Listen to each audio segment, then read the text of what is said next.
بسم الله الرحمن الرحيم وَإِذِ اسْتَسْقَى مُوسَى رایات کی اغا وقت چه طلب دوبو کڑو موسیٰ علیہ السلام لقومه دفار دخل قوم فقلنا اللہ وی مجو ویل موسیٰ علیہ السلام تا اضرب ووہا بعصاکا پخپل لکڑ باندے پخپل امسا باندے الحجر ڈبر لرا گٹی لرا فانفجرت پتیزے سر روانی سوی منہو دے ڈبر سا دے گٹی سا اسنتا عشرت عینا دولس چنی قد علم کل اناس تحقیق سر پیجندلو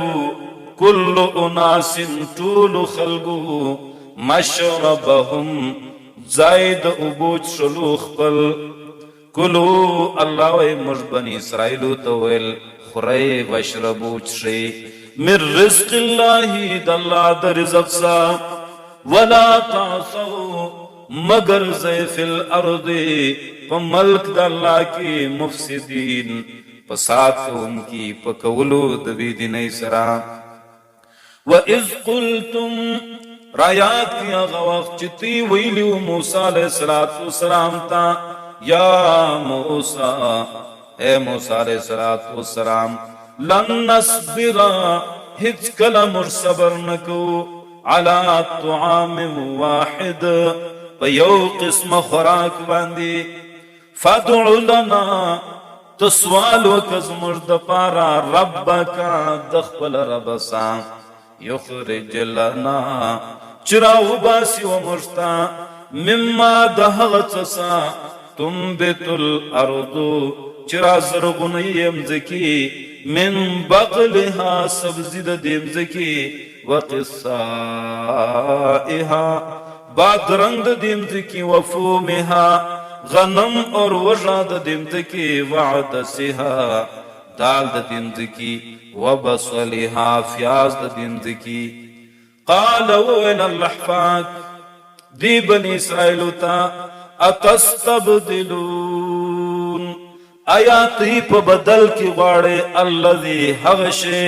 ہوا ادنا چاغ بیکار دے معمولی دے باللذی پا مقابلہ دا حغشی کی ہوا خیر چاغ دیر بہتر دے اہبتو مصرا ولارسی شوسی یوشارتا